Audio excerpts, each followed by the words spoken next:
Okay, great. So,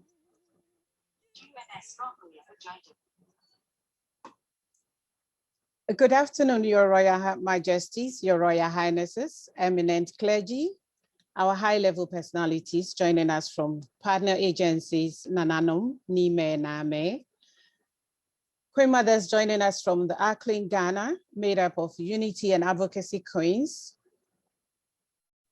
Our protocols duly observed will be addressing and acknowledging most of our personalities here as the program proceeds.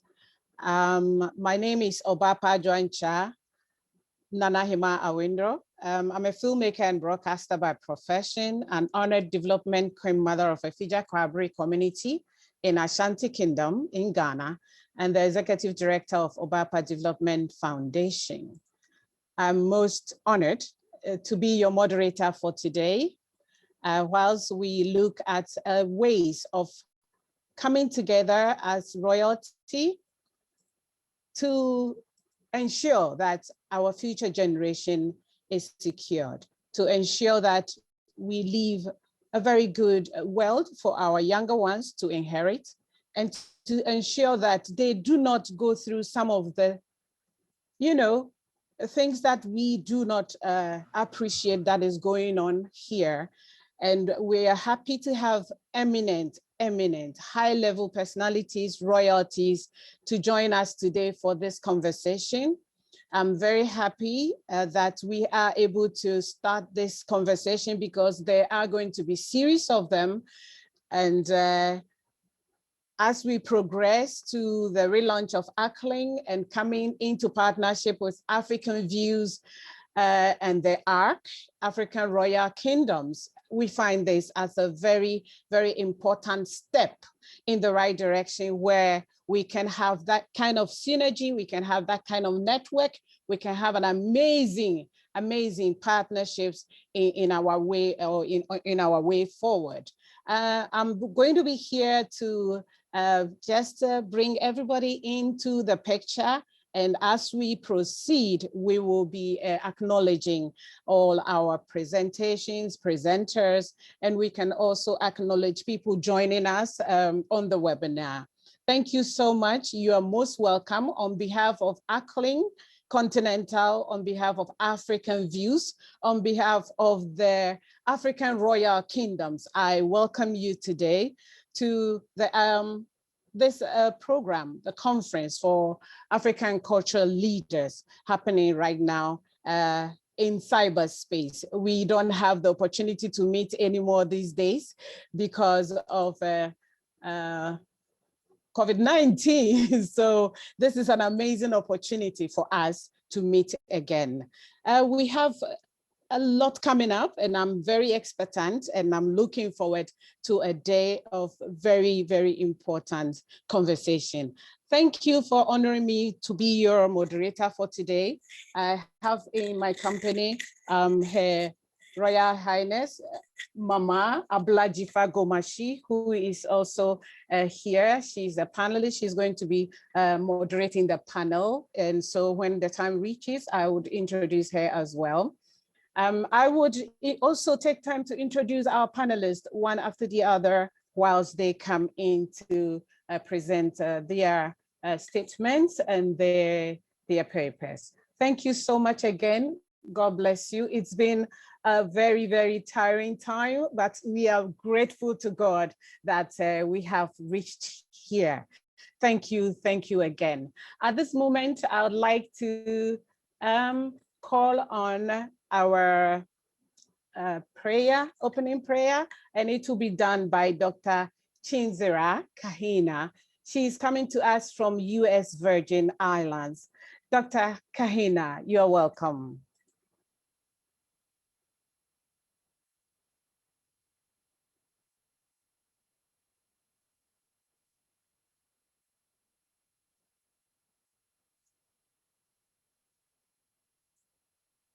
Dr. Kahina, if you could unmute yourself. Yes, please.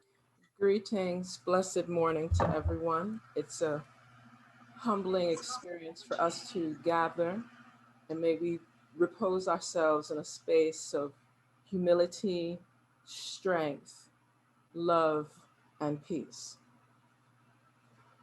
We ask Most High Mother, Father, Creator, that this convening, this gathering amongst majesties, amongst royals, amongst those that have been prepared to receive and share the word, to restore truth, justice, order, reciprocity, balance, divine righteousness, and harmony in all ways.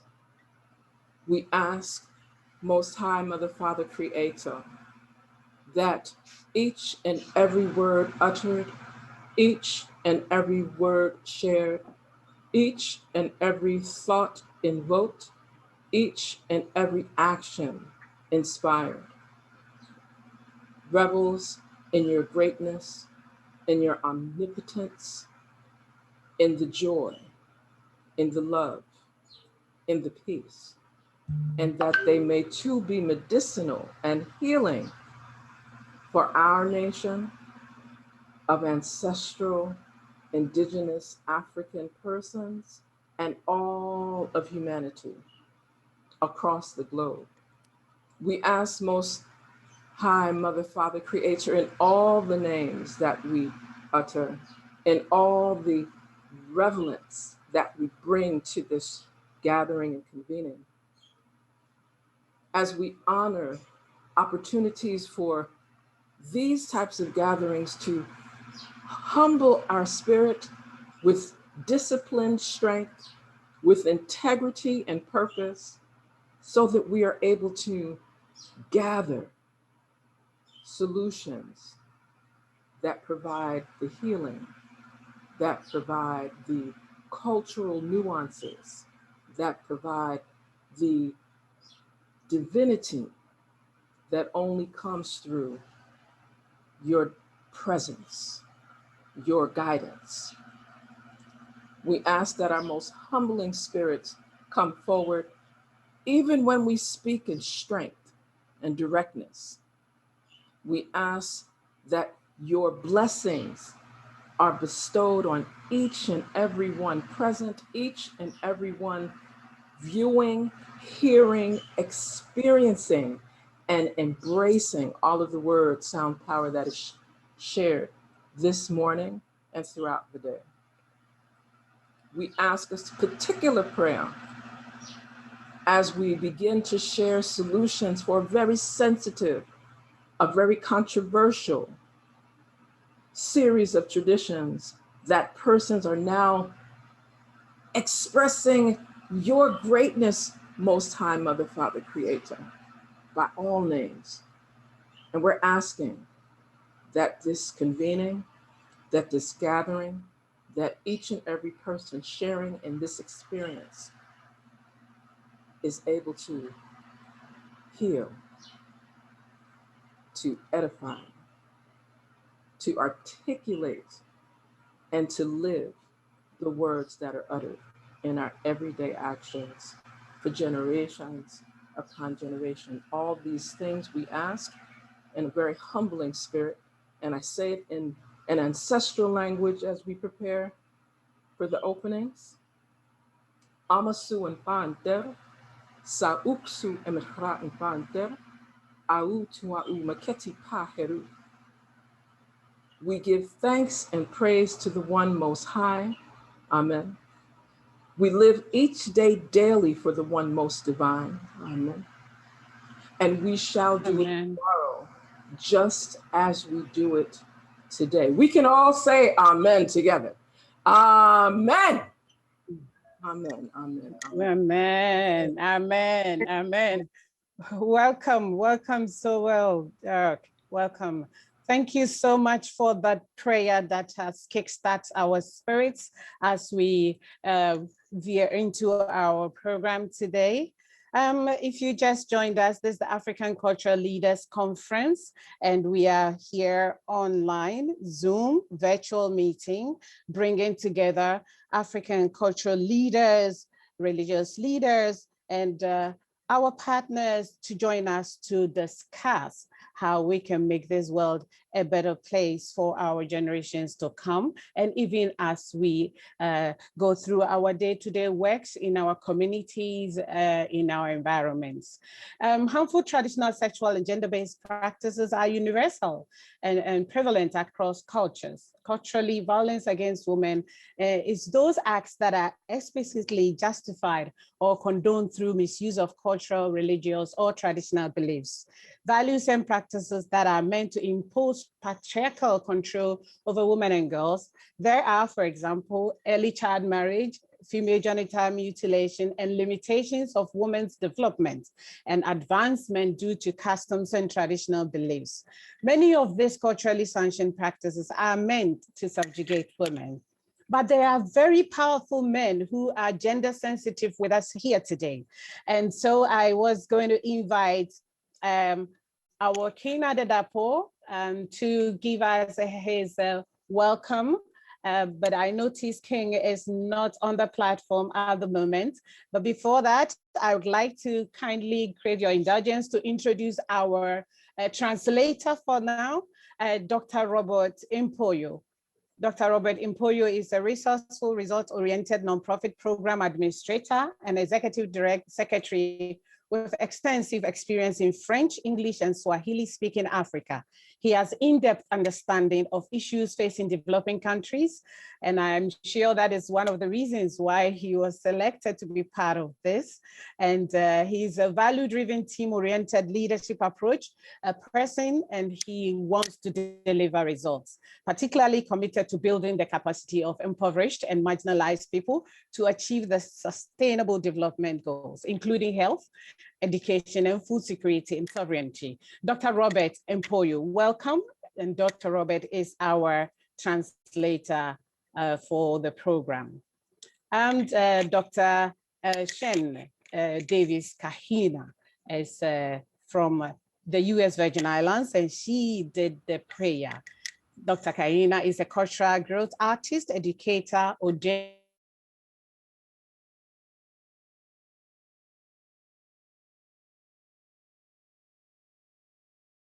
spiritual society promoting culture, healing, arts, and spirituality. Dr. Kahina is a founding director of the Virgin Islands Caribbean Cultural Center. She gave us the opening prayer.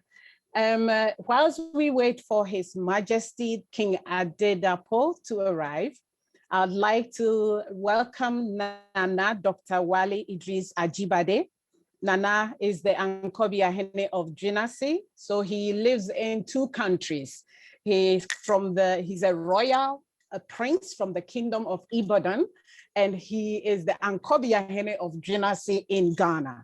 Nana Wale Idris Ajibade is the executive director of African Views Organization, our co-organizer for this event in partnership with Acklin Continental. He comes from the royal heritage of Ibadan land and several chieftains of Eko. He was made Nana Ankobia-Hene of Dynasty in Ghana for his work and contribution towards African development and devotion to cultural heritage, as well as harmony between cultures. He's the visionary and the progenitor of the African royal kingdoms. Nana Wale, Dr. Wale, you're most welcome. Thank you so very much, Your Highness. So really... Nana Wale will give us the purpose of our meeting today, Your Majesty. Please. Thank you. Thank you. Thank you so much, Your Highness. Thank you so very much. It's a wonderful day here in New Jersey, in the United States. And it feels almost like the background that you see on my picture. But it's not quite the same. It's wishful thinking. However, it's so wonderful to be here. We are on to something very, very important. And I'm sure that we are all aware of this. The opportunity at our hands today is to grapple with the challenge of making ubiquity a strength. Now, what do I mean by this? You know, global presence does not automatically translate to global strength. And this is something that we Africans are quite aware of, because while we are present around the world, we have yet to make our presence a global strength, which is very necessary. Some of the observation that we uncovered in these challenges is not only historical, but also something that is present. While it may have its root in historical experience, it's also something that we are often experiencing without even noticing. And this is why we have taken extreme time with little distractions to understand the challenge that we face and the opportunity that we have. And what we realize, obviously, is that while every society is always looking for a better way to improve and provide the best opportunity for the society or for its people and subjects, we realize that some of the challenges that we face as Africans really is because of the imbalance between the gender. That is, the strength of our people are not properly saturated within the gender. So we need not begin to wonder, because gender challenges is prevalent around the world. While that may be so, we realize that, as a matter of fact, in the African context, we have more opportunity than the challenge that we face when it comes to gender issues. Now, I explained to you today, we live in a world that is very, very fast moving and trendy. So whatever happens in the United States or Europe or Asia could quickly find its way to Africa, and vice versa. This is, while this is quite obvious, what we're saying here is that we are encroaching a time because of the experience between the gender, that men, in order to get the benefit that they think is prevalent to women, tend to become more feminine, and you have the same situation on the feminine side, where you have females who, in the interest of getting the benefit of what the privileges available to men, tend to want to become men or men-like. Now, these kind of challenges pervade societies, and I'm not talking about gender bias issue or gender preference or discrimination, but in the sense of really understanding the psychosocial effect of the motivation within the challenges that we face. So obviously, when we looked at this, we realized that much of the challenges between the gender are prevalent or have their roots in traditional endorsements. Okay. Obviously, we can always look to something like female genital mutilation, which, as you know, has its roots in spiritual as well as traditional sources. We could look at breast pressing, okay, which again has its roots in traditions. We can look at early child marriage, all of these things that really puts the women in such a subjugated corner. So in order for us to begin to understand and grapple with this and to ensure that our society can operate in its full capacity, in its fullest capacity, ensure the strength of the female population, the contribution is well is well saturated, and it's accessible, as well as contributive to the development of the society.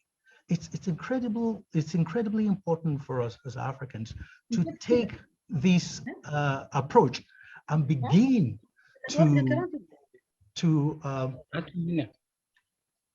begin to undo some of the damages that's been endorsed by traditions over the time. And one of the biggest ones that we have is the capitation of leadership.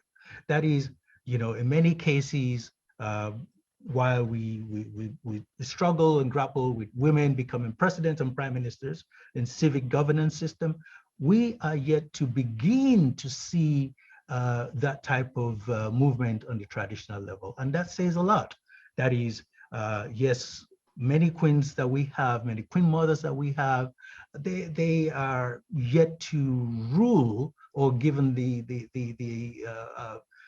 ability, though the capacities, the abilities there, but given the authority, so to speak, the authority to rule just as a king would. So this type of limitation are things that really sets our society to a direction that perhaps does not benefit us collectively. So in order to promote gender harmony, to promote to promote peace in society, which we need for prosperity, we need to ensure that the female part of society can fully grow to the extent of their fullest capacity, and ensure that that capacity is enabled and promoted and protected by every one of us. So I thank you so very much for rising to the occasion here, because who might change all of this? It is we who are the harbinger of culture, who are the custodians of culture, who are the stewards of culture. So it is we that are to change this. So it is important for us to begin this conversation, to know that in every constitution, in every single constitution, there are provisions for women to ensure that women can grow to their fullest capacity, that women are protected, that domestic violence is not burdensome to women, all of those things. And the role of women can be balanced and complemented in the family household with the role of man in such a way that is contributive and is ensuring for a better vision, better sovereignty, better society that we as a people are able to bring to the world. So a lot is in our hands, and we've entrusted this to our traditional rulers, who we love dearly and we know have been the greatest fighter for the betterment of our people from the get-go. So I welcome you all today for this opportunity to begin this discussion. It's going to be wonderful, and I can't thank you enough, Queen Nana Window, for taking the leadership on this. Thank you very much. Thank you so very much. Thank you, Dr. Wale, for the brief purpose of our being here today. Thank you for calling our attention to some of the limitations that we have and some of the harmful practices that we generate ourselves against humanity, and the fact that we are here to make the change to the status quo. Thank you very much. We are so hopeful and we are expectant of the outcomes of this conversation, and we hope to take it forward to a very good outcome. I can see my king in the house, King Aderemi Adedapo. Your Majesty, I bow to welcome you. You're welcome to the meeting. Before you arrived, we wanted to welcome you to give your welcome address. If you're ready, we can do that now. Otherwise, I'll give you a few minutes to settle down, Your Majesty. I can see King Adedapo is still connecting to audio.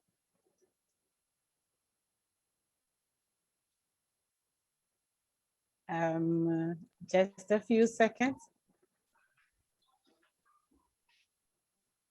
whilst we are doing that, whilst we are waiting for His Majesty to settle down, I'd like to say hello to Dr. Remy Alapo.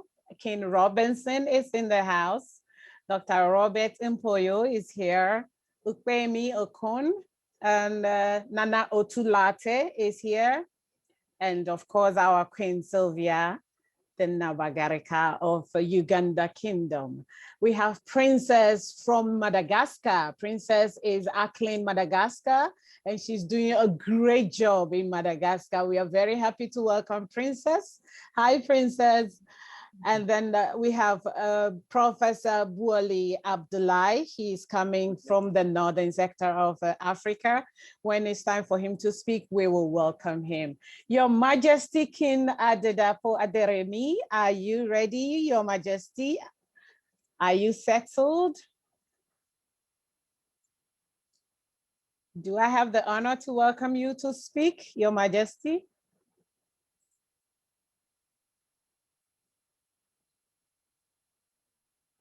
Hello, Your Majesty, King Aderemi.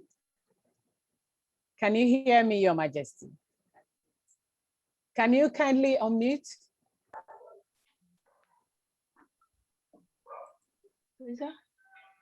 Okay. I can see that King is trying to settle down. We will give him a few minutes to do that. With your permission, can I go ahead to introduce my queen to give us can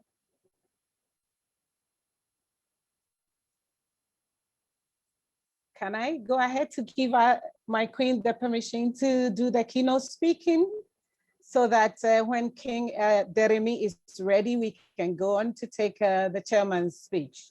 With your permission, please.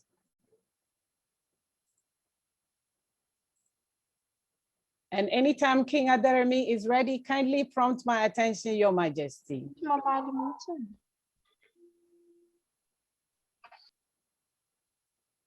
So, Your Royal Majesties, Your Royal Highnesses, our eminent partners, clergy, Nananum Nime Name, our keynote today is going to be given by Her Royal Highness Sylvia Naginda, the Nagabarika of Buganda Kingdom.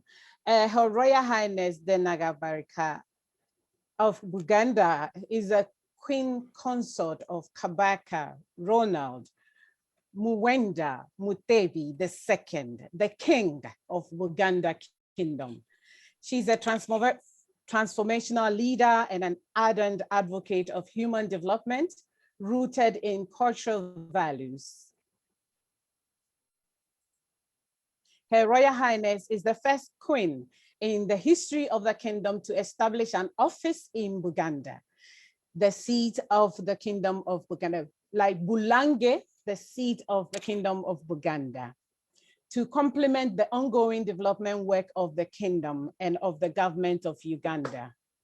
Through the Nabagarika Development Foundation, which is founded in 2000, she has been able to do charitable work for children, the youth, and women in education, healthcare, community development, and initiatives that advance good cultural values and practice for sustainable development.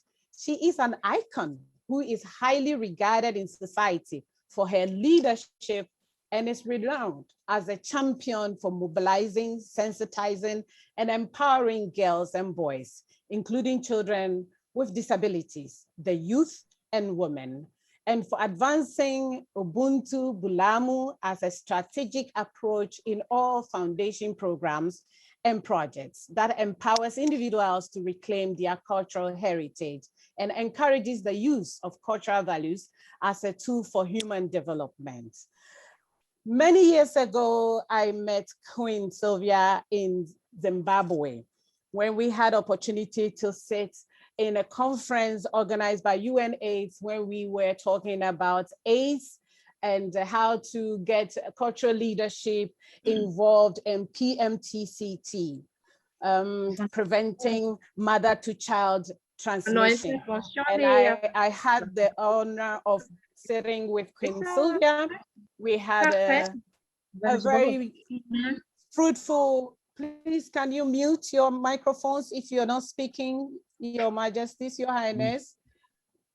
Please, can you mute your microphones? We are in conference at the moment. And I had opportunity of working with Queen Sylvia, and that is how AQWCLN was born. And over the years, we've been in touch. She's been a great sister, and I am very honored that today she's here to join us again. We are on our way back to AQWCLN, and we are very happy that African Cultural Leaders Conference is opening the way and giving us the opportunity with a partnership of the ARC and African Views. Ladies and gentlemen, Your Royal Majesties, Your Royal Highnesses, please give me the opportunity to welcome Her Royal Highness, Queen Sylvia Naginda, to give her keynote address. My Queen, you're welcome. Thank you very much, Queen Nana, my sister. Thank you, Your Majesties, Your Royal Highnesses, all African royal houses participating today, all high-level delegates, distinguished guests, ladies and gentlemen. Am I on? I'm sorry. Am I the one talking? Yes, yes, Your Majesty, you are. Okay. I would like to start by thanking you, Queen Nana and AQWCLN chapter, together with the Cotland leadership for organizing this forum. Thank you very much for bringing us together this evening. In our case, it's evening. I think on your side, it's probably afternoon. Now, it gives me great pleasure to be part of yet another strategic collaboration on the African continent, seeking African solutions, and particularly during this very trying COVID-19 era.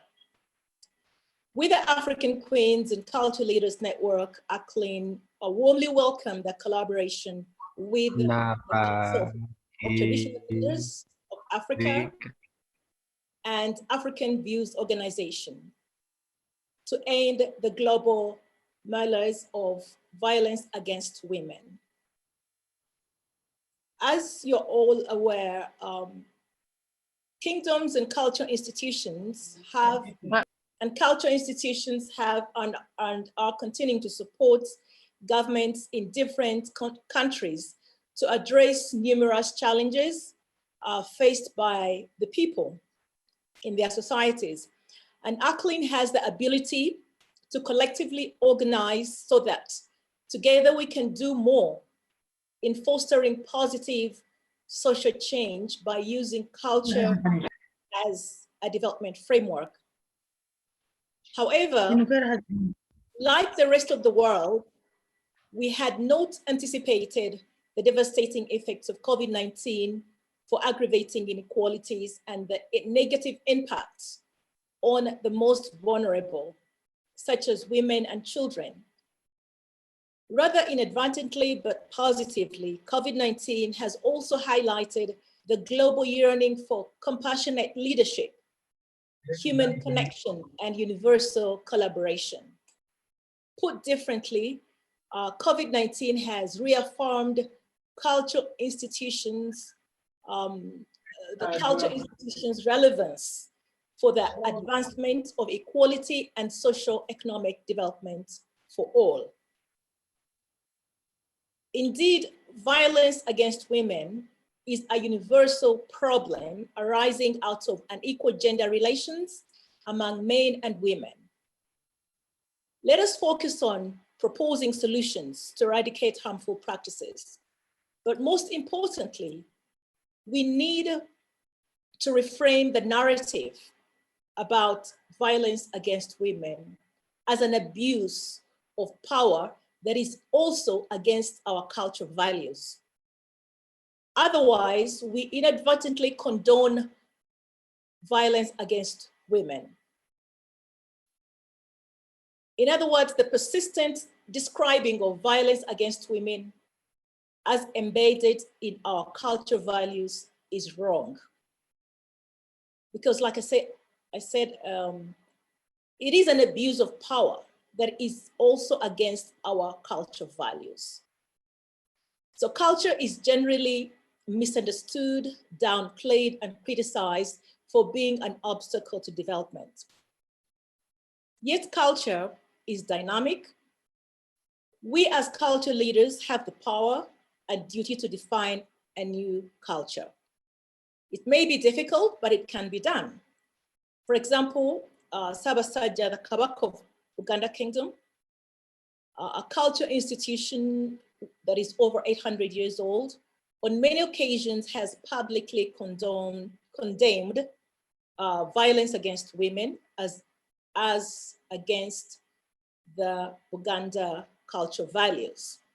So it is against our culture values and should never be an excuse of, it should never be an excuse that because you know, that calling it or intentionally saying that it is something that's embedded into our culture.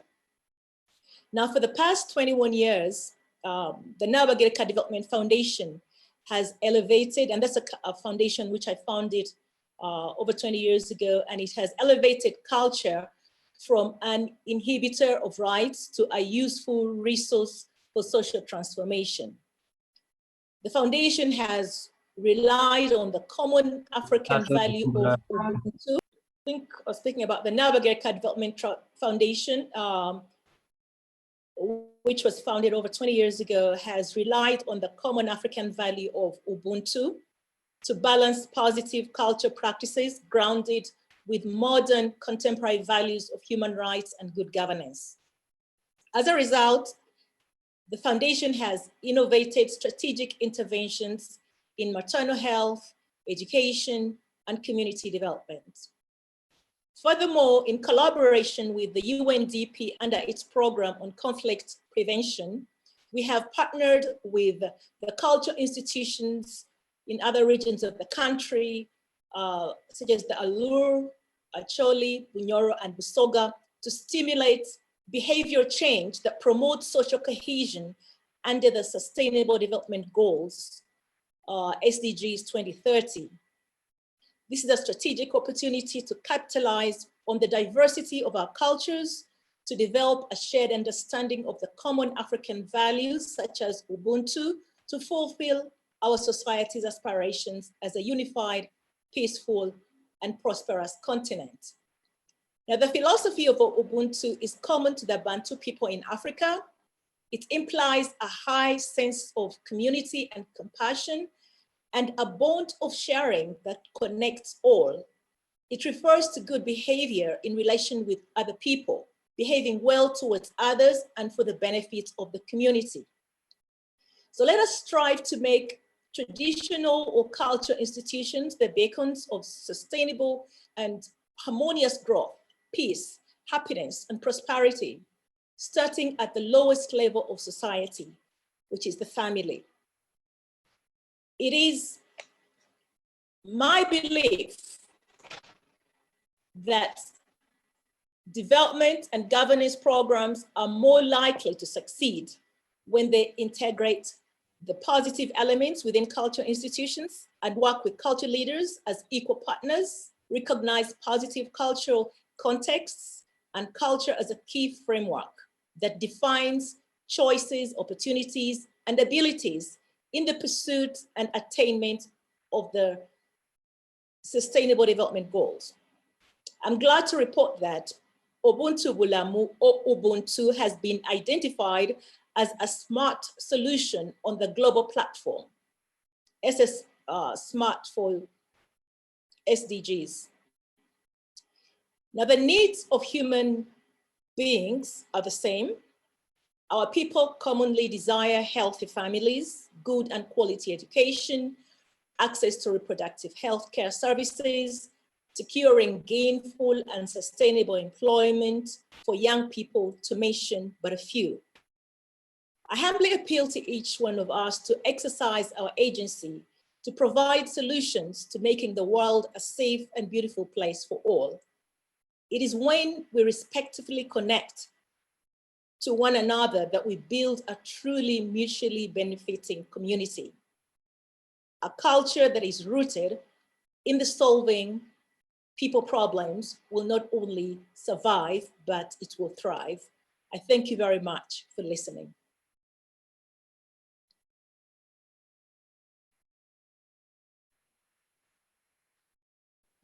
So beautiful, well put, your queen. It is when we connect with one another, that is when we get the world going in a positive way. And that is why we are here to connect, my queen. Thank you so very much. And your work in Buganda is well known, and we have followed your progress for years. And we are hopeful that the younger ones, royalties, and all the people that we're going to be working with will take seed from some of the things that you have done and achieved, so they can also develop themselves, their communities, and the world at large. Thank you so very much, my queen, for setting the space or setting the stage for us to discuss the way forward and how, as royalty, we can harmonize our abilities, our power, and all the gifts that we have to the betterment of our world. Thank you so much. Thank you. God bless. And so I would like to find out now if I can go back to talk to King Adedapo Aderemi. My king, are you ready for your welcome now?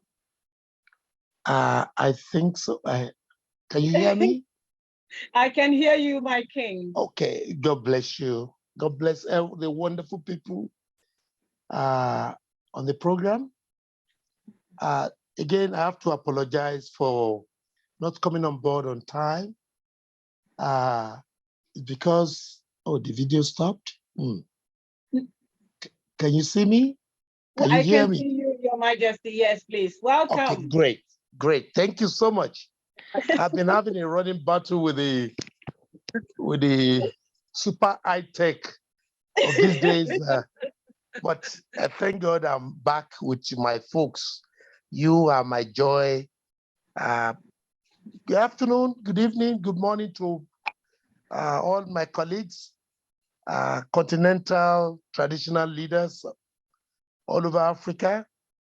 It's a real privilege to be on board and to be discussing this at this point in time, especially when we're having the second wave of COVID-19.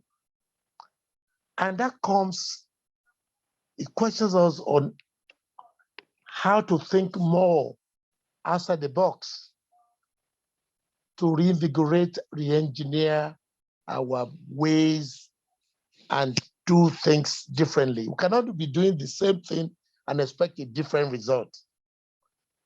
This crusade, which has been championed by the UN Women and which is going all over like a wave all over the continent, has to be sustained. Let me thank the United Nations agencies who have been supportive in this journey for the last 3 years. The UN Women, UNFPA, UNESCO, UNDP, like Queen Sylvia just mentioned now, and African Union Commission and Department of Social Services. Again, I want to thank the chief host of this program, that's Queen Nana, our only Queen Nana, window of the universe, for putting all the stakeholders together. The conversation has to continue, no doubt about it, with the central agenda of the mindset of the SDG Agenda 5, which has to do a step ahead, a step forward, female genital mutilation and early child marriage. The gender equality is incontrovertibly the main thing why we're having challenges in Africa. the patriarchal control, it reduces the power, the feminine, the power of the women and girls to almost nothing. And we have to speak up. Traditional rulers and leaders have to speak up. And like I always say, we need all the time to cooperate to operate. The conversation has to continue. I'm enjoying listening to all the stakeholders the last 5-10 minutes. Sorry again, I'm just coming on board, but I hope there'll be continuity in this kind of exposure we are doing now, so we can always connect and never to disconnect again. All the stakeholders should be brought on board, and it has to be continuity. For now, I rest my case and thank so much again for this wonderful Zoom conference. Thank you.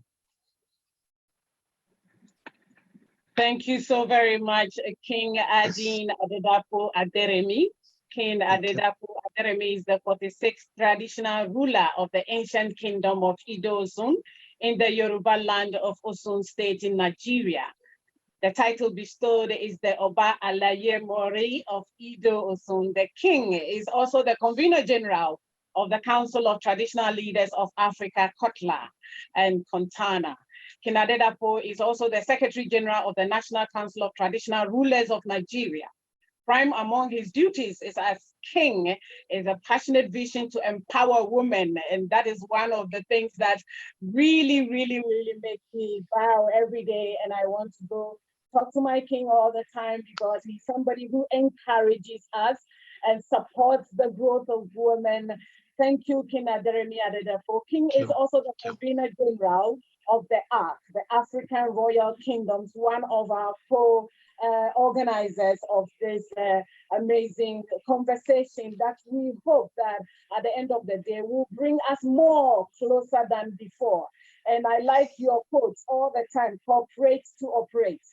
Certainly we need to cooperate to be able to operate and operate very well.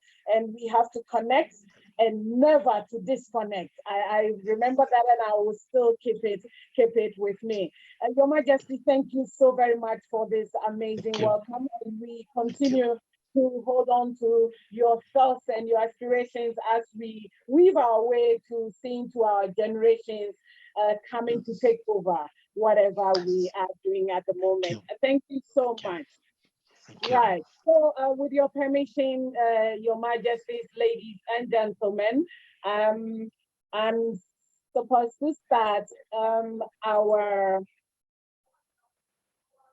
just hold 1 second, I have a little interruption. Let me get it cleared from here. Okay, so we have our king speak already. We want to go to our goodwill messages. And for now, I can see on our platform, Dr. Roger Okonkranting from the Commonwealth Secretariat has joined us, and we are very excited to have Dr. Roger Okonkranting. Dr. Roger, if you give me just a second, I'd like us to just acknowledge that Dr. Roger is the advisor and head, public sector governance and peace directorate of the Commonwealth Secretariat in the United Kingdom. He established a successful and vibrant association of governance institutions in Commonwealth Africa to promote interagency collaboration and learning through the sharing of experiences and best practices. Dr. Roger is a recipient of the prestigious UN International Governance and Anti-Corruption Excellence Award, a worldwide recognized award for innovation in 2018. Dr. Roger is a Ghanaian. He lives in the United Kingdom, and he has been in collaboration with our Queen Mothers, royalty, and has been bringing programs, training to us in Ghana. And it is our hope that by God's grace, now that we have opportunity of having him on this platform, whereas he King Adelabo said, and of course, Prince Jovia mentioned, we can have the cooperation and the collaboration, and we can move on with the Commonwealth Secretariat. That is our hope. Dr. Roger, if you can hear me, the floor is yours. Thank you, Royal Highness Nana Hima Ajua Awendo. It's always a pleasure to meet you. And thank you for the introduction. Actually, when you were speaking, I thought you were speaking about somebody else, not this. So as I was saying, when you were speaking, I thought you were not talking about this humble boy from a village in Ghana. But all the same, I thank you so much for our work that we have done over the years. And hopefully you continue to do this. I'm always excited to follow your progress and the things you are doing for our continent. I would like to observe all the protocol that have been mentioned, except to say your highnesses and your royals. I wish to bring you warmest greetings from the Commonwealth Secretariat and a special greetings from the Right Honorable Patricia Scotland, QC, the Secretary General of the Commonwealth. I am delighted to be invited to participate and deliver a brief goodwill message on behalf of the Commonwealth Secretariat at this important African Cultural Leaders Conference on ending harmful traditional gender-based practices. I thank the organizers for the invitation, especially as the Commonwealth Secretariat is one of the few partners invited to give a goodwill messages at this event. I believe the decision to invite the Commonwealth Secretariat is informed by the major role I led the Commonwealth Secretariat to play in Ghana by sponsoring a national conference at Ghana Institute of Management and Public Administration, GIMPA for short, for women cultural leaders, which supported over, of course, when the conference supported over 100 Queen Mothers in Ghana in the year 2011. I'm informed that that 5-day residential conference the Commonwealth Secretariat sponsored was so impactful that to date, most of the royal participants, I believe most of them are here listening to me today, refer to that event as the event that set the stage and shaped their interest in embarking the development projects and programs in their communities. They said they have so many success stories and data to back their stories. And as a result of that conference, the royals have successfully put in place projects, and permit me, Your Highness, to mention just a few. Projects like pregnancy school, nutrition, postnatal care, exclusive breastfeeding projects, projects like building classroom blocks, securing dialysis machines for regional hospitals, setting up NGOs that focus on quality parental and parenting childcare, operating mobile library service to rural schools, enrolling 100,000 teenage mothers back to school, and many related projects, initiating and coordinating many capacity building programs, and pursuing university degrees programs both in Ghana and outside by the queens and the royals themselves. Finally, permit me to quote our own Royal Highness Queen Nana Adwoa Awendo what he said to me. We cannot speak about the formation of Ghana National Queen Mothers Union or GH Unique or the Queens, the Unity Queens now AQWCLN Ghana or AQWCLN Continental without referring to the Commonwealth Secretariat supported conference, which offers us education, knowledge, skills, enhanced attitude, and also open our eyes to several opportunities available to communities like ours if we work in groups and not as individuals. To end it all, I wish to end my goodwill message by saying that the Commonwealth Secretary General, the Right Honorable Patricia Scotland QC, whose passion and interest include gender equality, domestic violence, forced marriage, and international child adoption, has been promoting diversity and equality of opportunities, particularly for women and girls, will be keen for the Commonwealth Secretariat to partner AQWCLN. So with these remarks, I therefore wish the conference a good celebration and a good deliberations and success.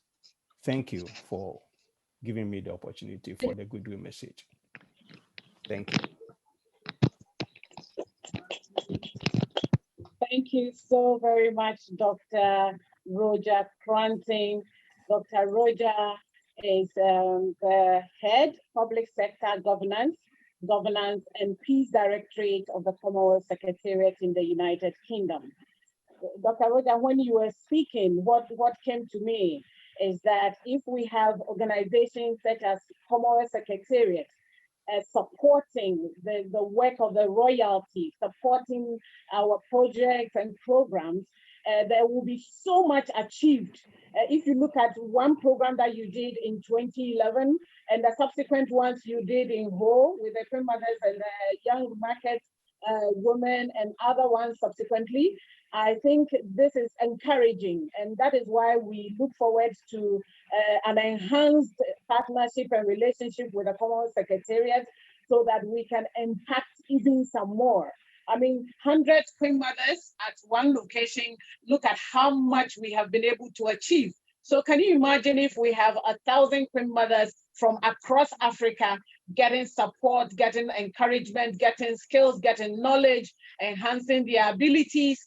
I know there's so much that we can achieve with that.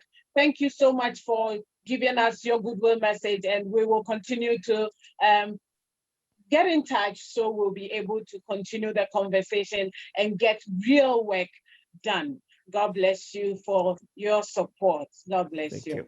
Thank At you. this moment, I would hold on to UNFPA. We are trying to get in touch with Mr. Niyi Ojualape, UNFPA Ghana resident rep. He was with us yesterday. They launched the population, UNFPA population report, and we were there. We had conversation about this program. He was very, very excited about it, and he was looking forward to it. So I would skip him briefly, and then we will go on to listen to one of my favorite people in the universe. And it's true, you know, because anytime I come across her, it's just excitement. Anytime, from years. I think the first time we met was the same Zimbabwe program, and then we had AU programs, and then UN8 was supporting the Queen Mothers, attending conferences, learning, acquiring knowledge, and going out there and impacting our communities. This very wonderful, amazing lady I'm talking about is Professor Sheila Clue. She's co-chair of the Global HIV Prevention Coalition and co-chair of Medicine Now Global Campaign. She's former UNAIDS Regional Director for Eastern Southern Africa, former Minister of Health of Botswana, and former Director of the WHO Collaborating Center for Nursing Development in Primary Health Care. She has received over 30 awards, among them Botswana Presidential Order for Honor, Princess Srinagrendra. I've tried to mention this one very nicely. Srinagrendra Award from Thailand, Christine Raymond Award from ICN, and Princess Muna Al Hussein Award. Many, many, many, many awards. She's the United Nations eminent person for women, girls, and HIV/AIDS. Professor Klu has a PhD in nursing from University of Illinois at Chicago and has many publications on human rights and HIV/AIDS. The last time I met Professor Sheila Klu, she was in Ghana giving a presentation, and I can assure you that at the end of her presentation, she was the keynote, and she had a standing ovation from a huge crowd of technical, knowledgeable health practitioners in Ghana. And I know that she's not here by accident. By God's grace, we are going to hear her, and I know that our conversation henceforth will be enriched. Welcome, Professor Sheila Klu, to give us your guest speech, please. Thank you. Thank you very much, my sister, Queen Nanahima Awindo. Let me greet, Your Majesties, your Royal Highnesses, and members of AQWCLN, and every dignitary who is here. I'm very excited about this because I know this is something after your own hearts, and we are doing this for the development of Africa. So let me simply say that, all the issues have been outlined, and, we all agree that a lot of our issues do hamper personal, national, regional, as well as continental development. There is no way we can develop our continent if half of its population is actually suffering discrimination, suffering from harmful traditional practices and all that. So I want to give tribute, therefore, to everybody who is here, to all your majesties, because I know from here we can be able to move forward. Let me bring you greetings. I'm written as the Kingdom of Botswana land. Actually, there is nothing called Botswana land these days. It's actually Botswana, and I am no royal, but surprisingly, my cousins are royals. So I don't understand how come they are royals and I'm not. So I'm bringing you greetings from our chiefs, Queen Musadi Siboku, Queen Shatani of Sabina, and Queen Kaliti Lemuremi, who are members of AQWCLN. So indeed, as you can see, we come from far. So now, indeed, cultural leaders have a greater role to play in ending our traditional, our harmful traditional practice, a whole lot more than political leaders, without really meaning to brush any egos. Let me tell you, in case a lot of you are not aware, that you are more loved, more trusted, and really more in tune with the people than any one politician could ever be. Unless that politician is also a chief or a king, of course, that's a different story. But to really say, therefore, we need to be able to harness the power that we have, that power to do, but also the power to be able to relate to people, the power, the fact that we have that interconnectedness with the people. So we can do quite a lot. And for me, I must say that, yeah, my experience has really been to harness that power. And that's how come we were able to meet in Victoria Falls with the and the formation of AQWCLN. I was part and parcel of that because of really my belief that it is only that formation, that realization of our cultural queens and leaders that we can be able to look at our practices, our traditional practice, and be able to say which ones are beneficial and need to be kept, but which ones are harmful and need to be changed. And indeed, knowing full well that we do have that power. So I pride myself in being one of the the formation members of AQWCLN, and indeed we supported it quite a lot. I plan to continue supporting it because, I mean, as you know, our cultural practices, where they're harmful, they actually have a lot then in terms of HIV and AIDS. So a lot of them, what we do sometimes predisposes young women and girls to HIV, to sexually transmitted infections, and really to poverty. So if you're looking at the issue of even child marriages, you are talking poverty because the girl child has been deprived of going to school. And therefore, she has to be economically dependent for the rest of her life on a man.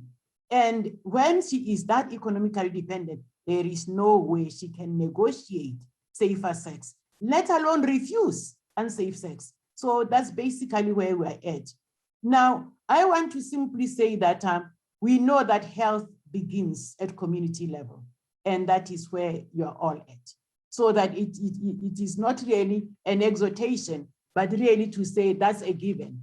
And let me say a case in point to just show that when we are together and we collaborate, a lot of things can happen. I worked with Malawi in ending child marriages. And I know a lot of you are aware of people like Queen Kachinda Moto, who really worked hard to stop child marriages in her community. But it started with that realization that even if a law is done, it will not become a law unless it is domesticated at community level. And who are the best to domesticate that? It is our African cultural leaders. So that when I was regional director, I was very much in touch with President Joyce Banda, and she told me that they were getting ready to change the marital law so that people can now get married at the age of 18. But knowing full well that there was no way you could just legislate that and leave the communities at bay, it meant, okay, let's ensure that this becomes a movement. So we are able to get to Malawi, work with all the 12 paramount chiefs. And one of them was a young man who was studying law, and I really like him, Gwanwani. So at the end of our conference, just looking at what is happening, the pros and the cons of what's happening in terms of child marriages, and what would happen when they stopped us, where would the girls go to school? Do they need boarding facilities? At the end of 2 weeks, the cultural leaders, all the 12 paramount chiefs, were able to sign a declaration to say in our communities, nobody is getting married unless they are over 18. Then that was a declaration that I took then to President Joyce Banda and said, your work is cut out. And indeed, the law was done, but knowing full well that it will then be enacted at community level.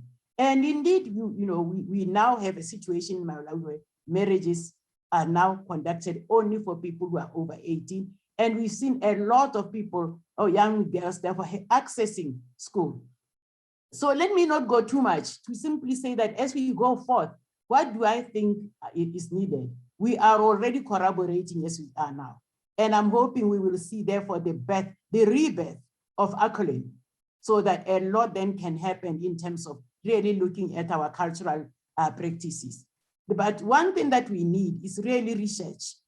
Research should be embedded in everything we do. And I'm hoping that, therefore, the African Union Commission and the United Nations bodies can be able to facilitate that so that people know what it is that they are acting against versus what it is that we are keeping. So indeed, as Naba Karaka said, we need to have that culture that is saying, culture is not static, it is dynamic. And therefore, AQWCLN, our cultural leaders have that power to ensure that it is dynamic and it enables our development, the development of our continent. So with that, let me simply say I'll stop and maybe we'll be able to answer some questions, but wish us all a lot of luck because I really am committed to work with AQWCLN again, especially because I've now just been given the title ambassador for elimination of malaria, in Africa. So indeed, I've now combined the 3 diseases as per SDG 3, HIV, tuberculosis, and malaria. So indeed, thank you so much. Professor Tlu, we were here clapping for you. We were here clapping for you. Thank you, Ambassador, for elimination of malaria. You have our support. Remember, we have your back. So you have us to work with you on that score. I'm not surprised at all that you talked about the health needs of our community, because of course that is your vein, that is where your expertise is, and we have to see to it that as community leaders, as people interested in the well-being of our environment and the community, we will look at the health needs anytime we are planning of doing something for our community. The health needs gives us the power to move, the power when you are well, when your well-being gives you the power to operate. And that's what I wanted to say. Thank you so much. We have your assurance that you continue to work with AQWCLN, and we have open arms. Like I said, we have your back. So please come on board and let's get started again. Let's take baby steps. I know we can get back on our feet very strongly and powerfully now that we have the ACT with us, and now that we have African Views, as our partner, and we have invited the Commonwealth Secretariat to join us. We have our UN Women's and UNFPAs all there to work with Kotla. All of us coming together. It's for humanity anyway. There's nothing more we are working towards but for humanity, and that's exactly what we are all here for. Thank you so much, Dr. Professor.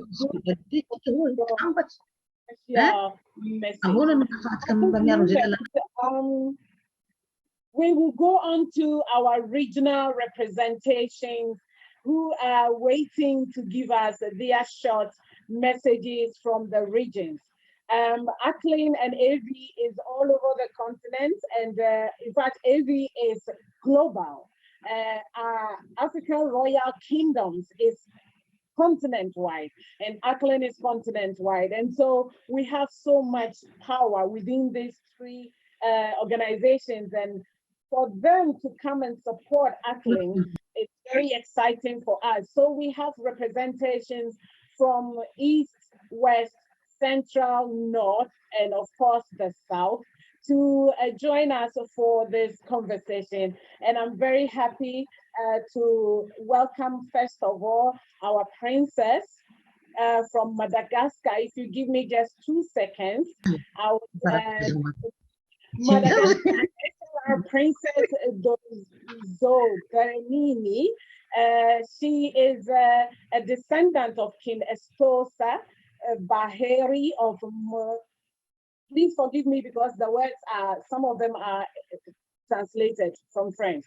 Marosegerane reign in the 4 kingdoms of Southwest Madagascar, such as the Randra, Linta, Sakatovo, and the Onilahi.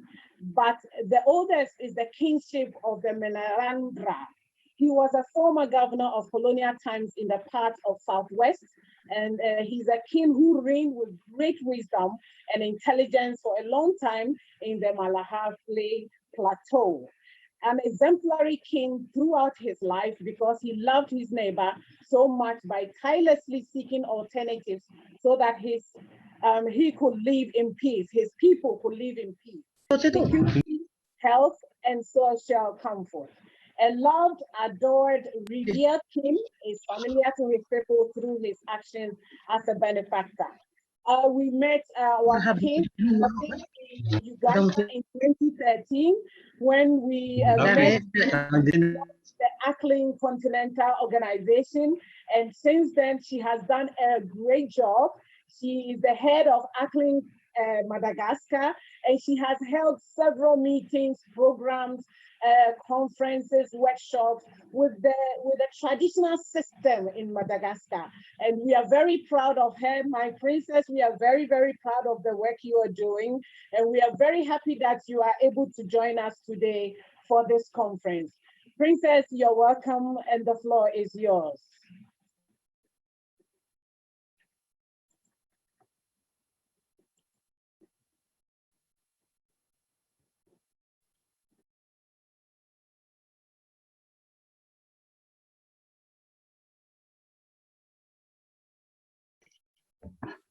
Say. Princess, please, you can start. Salam.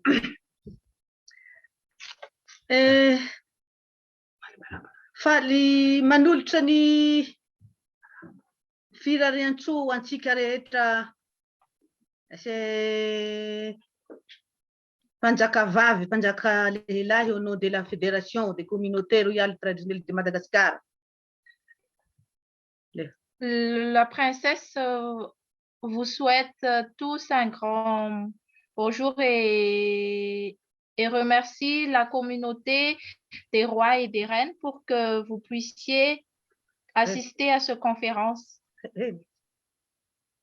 Allez, The Queens. Allô. Ah.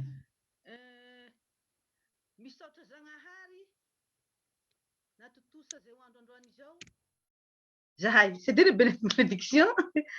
Des fa indrindra amizao fandalovany aretina maneran-tany arety zay mitondra I don't know if it's just me, we are not getting the translation through here. Please, is it possible that we're not getting the translation through here? The English. Yeah. Can you hear me? Can you hear me? I can hear you now. Oh yes. Yeah, non, allez-y en français. Vous parlez en français, comme ça, moi, j'ai traduit en anglais. Hein? On passe une traduction en français ou seulement en anglais? Oh, bon, écoutez, si vous pouvez le faire en anglais, c'est super. Hein? Si, vous pouvez le faire en anglais? To translate in English or in French? Oh, en français, en anglais. In English. In English. In English, yeah. In English.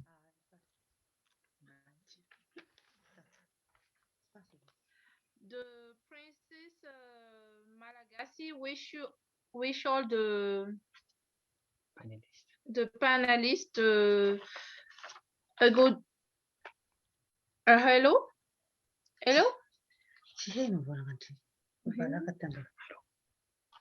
And the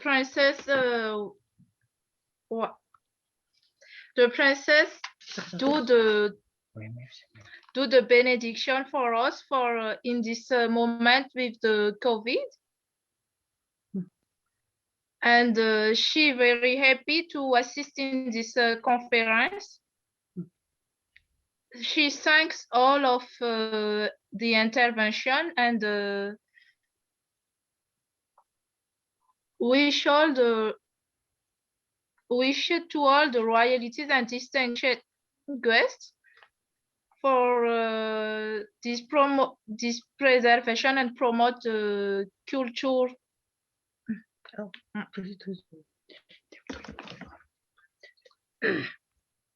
She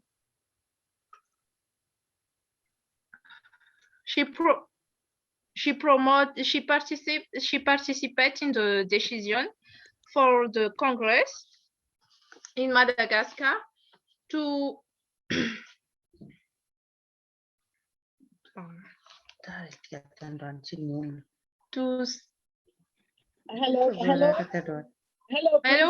Hello, Princess. Would you let your assistant speak French so we have a translator to translate the French to English? I think that would be okay. If you are more comfortable with the French, you can speak French because we have a translator for that. Courtesy African Views, Thanks. Thanks.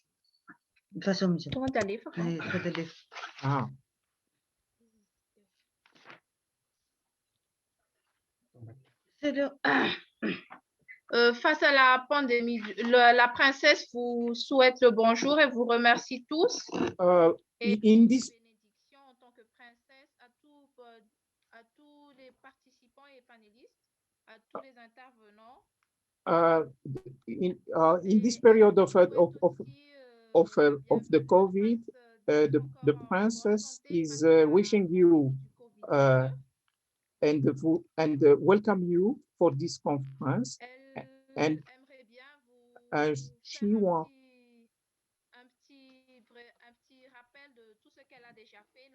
She wants to.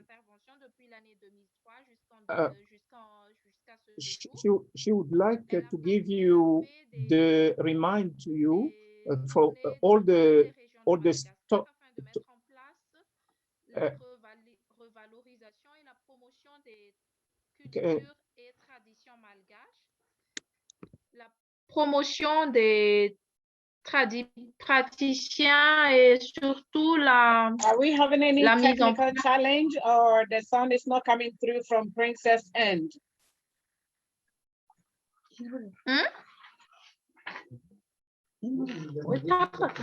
Ja. Adikao.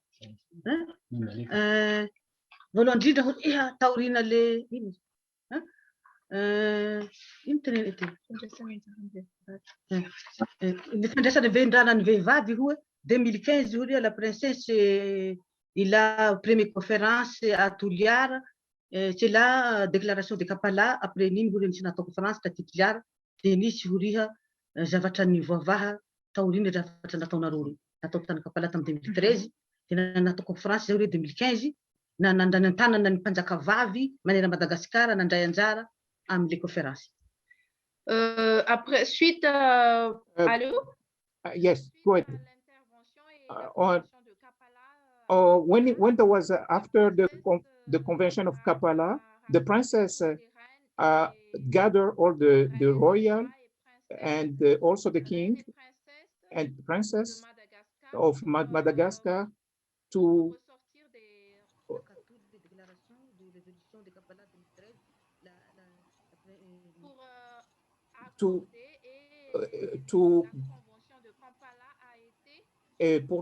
for the conference, all the participants, princess and king of Madagascar, and the PNUD, the UNDP have founded that conference for the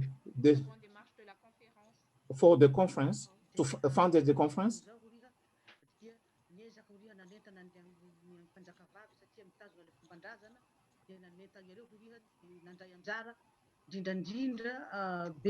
Madagascar vehivavy sady na mpanjaka na prince na reny tsy de mandray anjara loatsy fanentanana na horia tamin'ny alalan'ny conférence io mba handray anjara am'le zavatsy zay.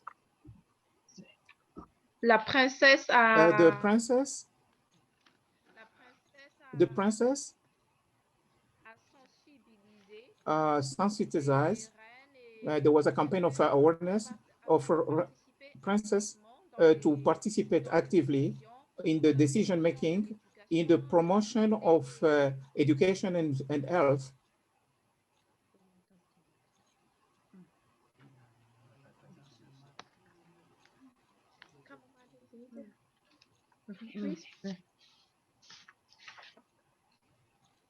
De amin'izao fotoana izao horiha zany de noho ty Covid-19 ty zany horiha pasaika hiroso zahy hanao le deuxième congrès national, hanao le deuxième conférence la reine de princesse Madagascar, fa amin'izao fotoana izao zany horiha de miasa mandeha avao zany horiha misy activité avao horiha atao le fikambana indrindra ny princesse. La princesse The princess wanted to go to the second conference of it wanted to organize a conference for that, and because of the COVID she was not able to do that, but she gathered people for the awareness so that they can put in place a second conference and to move forward all the decision and resolution that was taken in the first conference.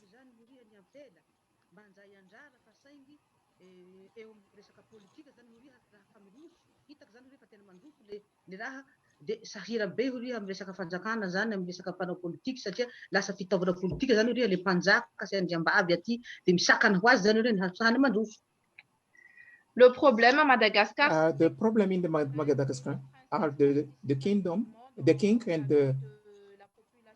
they work actively, they participate actively, but the politicians, they also participate, but their activity, they can't participate, you know, and to support the conference of you know, in the community initiative.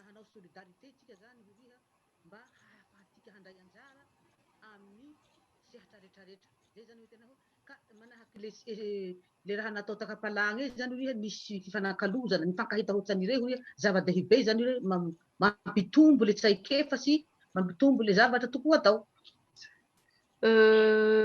La princesse fait The appel. princess just call for all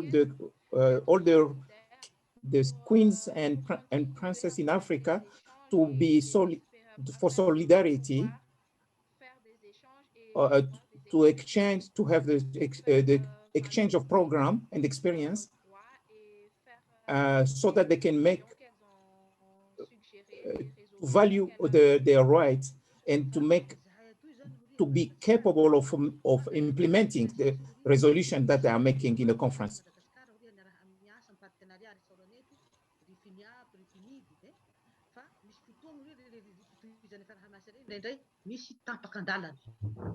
Tsy mitohy zany uri ka le fikambana zany uri aro miezaka manao le ampelantanany zay zany hoe typy princesse depuis nitondran'ny fédération tina jusque 10 ans 12 ans de matetika miasa ny vola ampelantanany fikambana ihany fa tsy de miantehitra mahazo financement satria ilainy le raha riha satria tsapany tokoa ho riha ty Madagasikara fa be da be la ndraiky tsy tokony ilaina ny mpanjaka ilaina ny princesse fa saingy le ampelantanana tsy ampy ka ze raha zay ho riha tokony hoe mba ifanakalovantika satria misy raha riha tena itadiavana antsika mpanjaka reto fa tsy ho mpanjaka princesse fotsiny tika hoe haneho la reine princesse devant avao amin'ino fa mba tokony handray anjara amy je raha rehetrarehetra.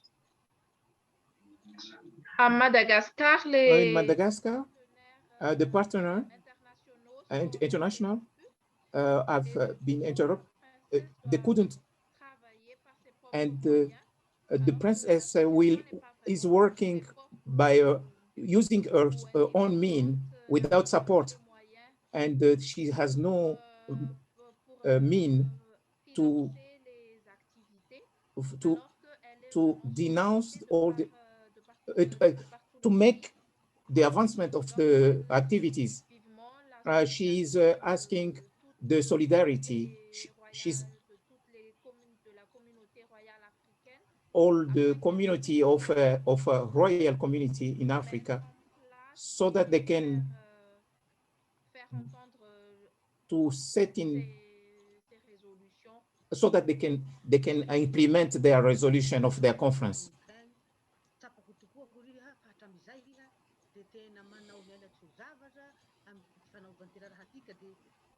Madagascar horiha de vono hiarahiasa hanohagny ary hiarahiasa mize zavatra ahafahantsika tika famy indrindra tika vehivavy princesse mba ho hitany taranaky tsika farany hoe mba mandray anjara tikamy ary mba mandray antanana ndre na tsy ahavita zavatra be horiha de mba misy zavatra mba tokony hipetraka ho vitatika amy firenena misantsika tsirairay ka de saorana riha horiha lavandro iainana riha horiha fa tena hita princesse da hataonao horiha fa tena manao naiza zavatra indrindra koa horiha tika princesse la reine aby sy roi mba hanampy anay koa nareo mpanjaka amy ze hasy zay taona rehetrarehetra. Fo faraparanako zay. Madagascar. Madagascar, through the princess, want to thank the Queen Kawindo for inviting us. She's very, very happy to participate to this Zoom conference,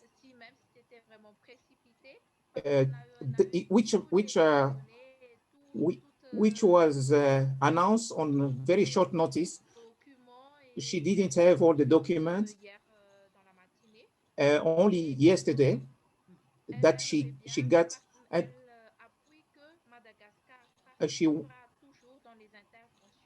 she's committed for the participation of Madagascar for the conference that will be organized, so that the future the generation can take advantage of the resolution and all the exchange that will come here for Madagascar.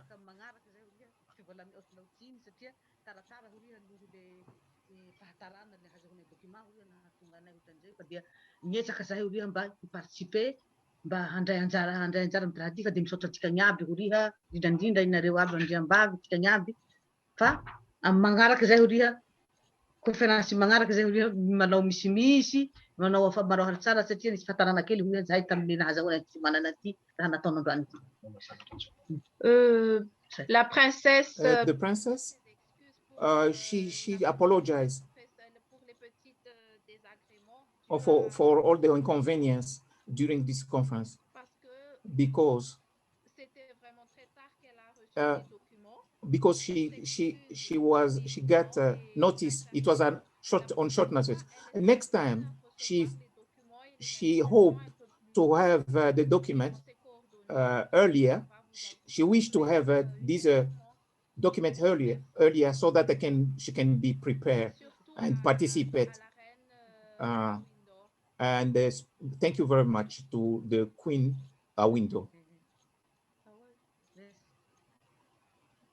Thank you.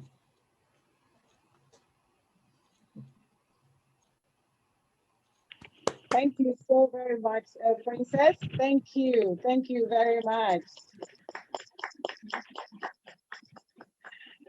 So we have to ensure that we don't have a barrier with language when we are working as Africans. So we want to work hard so that we can clear all the hitches in between, so we can have all participation from all angles on equal platforms. This is very important to us as African leadership, whilst we are looking at possibility and ways of harnessing our ability so we don't leave anybody behind. So we are very excited that Princess was able to join us. And as I said at the beginning, she has done so much work in her country, and we are very excited about it, and we want to continue to encourage her to work hard. Yes, COVID is here with us, and a lot of our activities are hampered, and we are not able to move as much as we want to, but hopefully by God's grace, it will be over soon if we keep working at it, if we keep keeping safe, if we keep washing our hands, social distancing, and also seeing to it that we don't get too much into crowds and all that. We will keep safe and we will be well. Very soon we will meet again and we'll have opportunity of seeing you in Madagascar and all the other friends and our queens and royal majesties across the globe. So we can continue to have the conversation continue and also see what we can do together to support humanity. Thank you, my queen. Thank you so much. The next on the list is Yazona Hajia Hawa Yakubu Salifu, a Northern Queen Mother who is also a chief. Just this morning we had the message that she was not feeling very well, and we want to send her speedy recovery. But I am very excited to introduce to you one of our best women chiefs in Ghana, Nana Ojidom Amatetsua the First. She's a female chief and a queen. She was installed in 2004 as the Mankrado of Gomwa Ogwan.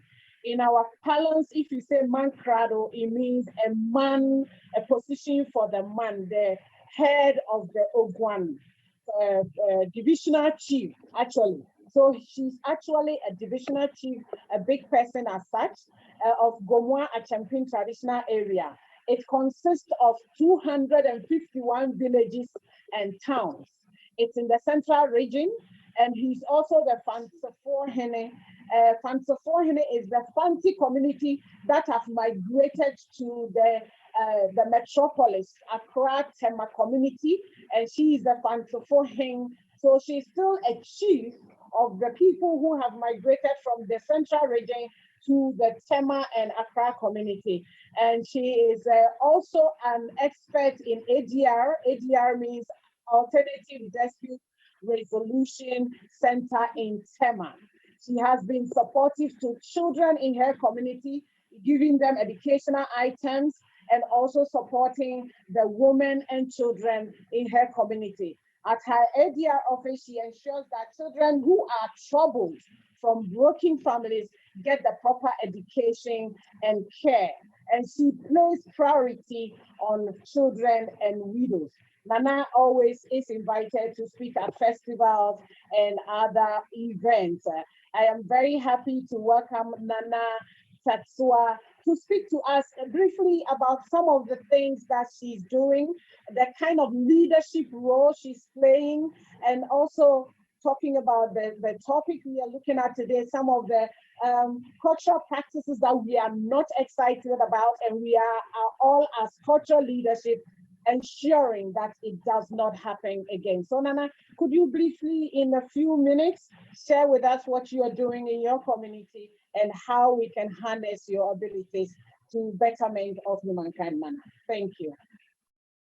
Thank you very much, my team. Can you hear me? Yes, please, I can hear you, Nana. A little louder. The weather Yes. is a little cloudy. It looks like it wants to rain in Tema.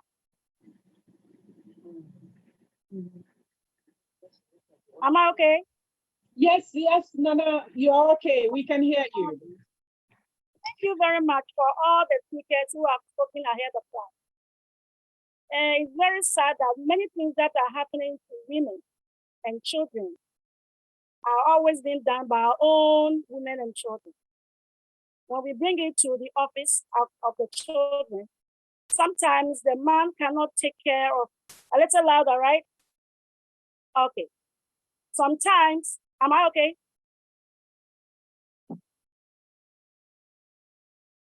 Is it okay? Nana, we can hear you. Oh, okay. Sometimes the men cannot take care of the children. So it's up to the woman to go around and do the marketing to bring the children up. All the load is being done by the woman, including the schools and feeding.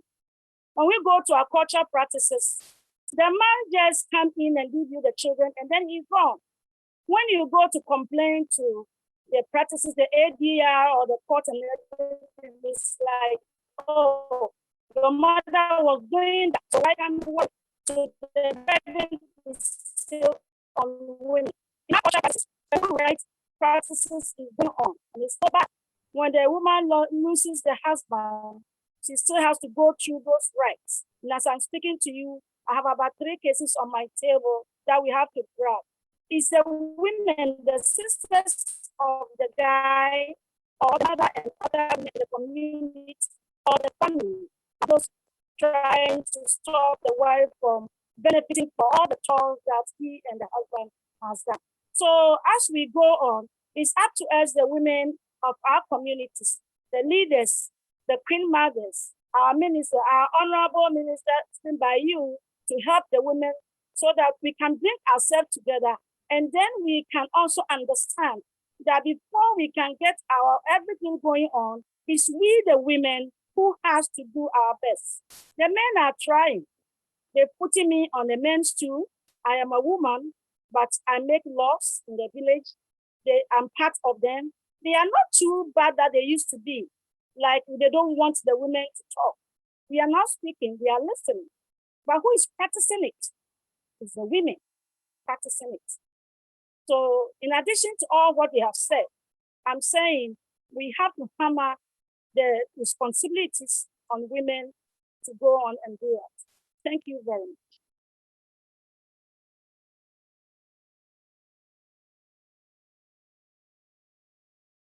Do I have any question to talk about? Okay. I cannot hear you. I cannot hear you.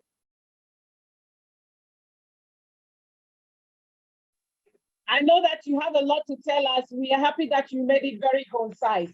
You have issues on your table that you are dealing with now, and you are very passionate about ensuring that our traditional practices and the things that we are doing against our own selves it does not happen. And if it comes to your table, you have the power to also ensure that we get the right justice for the children and the women. We thank you for the kind of work you're doing. We need your kind to be able to push the agenda so that our, our communities will benefit.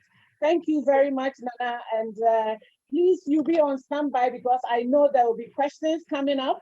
We have a Q&A section, and if it comes up and there's any question, you will be happy to answer that. I thank you so very much, Nana, and God bless you for stepping in for Yerzol in a very, very short moment. I only talked to you this morning a few hours before, in fact, a few minutes before the program started, and you accepted to step in for her, and I'm very, very excited. Nana, thank you so much. Thank you. You're welcome. Thank you. Thank you.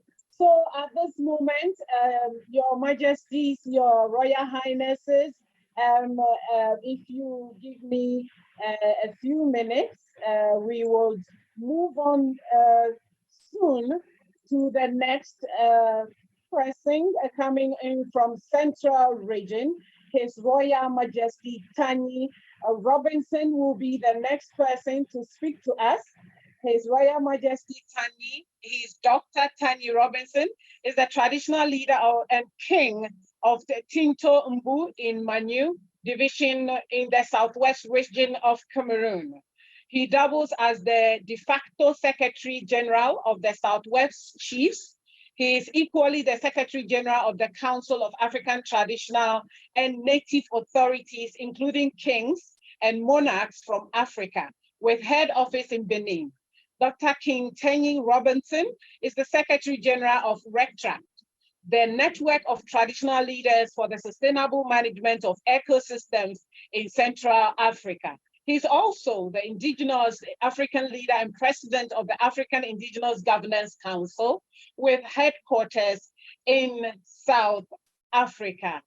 Your Majesties, I am very happy to welcome His Royal Majesty, Dr. Tani Robinson, to share his thoughts from the Central Region of Africa.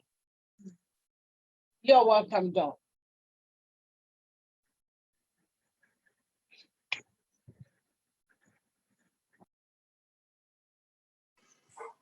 Thank you for that brilliant introduction. My royal greetings go to the host, Queen Nana Adjoa Awendo, and the other partners who have made it possible. I think and give my heart here to Africa Views. Dr. Wale, an old friend, will be working together. And all other organizers, directly or indirectly, who must have made this meeting possible. Well, I would wish to not include my greetings to Mr. COVID, who has not made it possible for us to meet physically. I think that we have a lot on our plates as far as African tradition is done.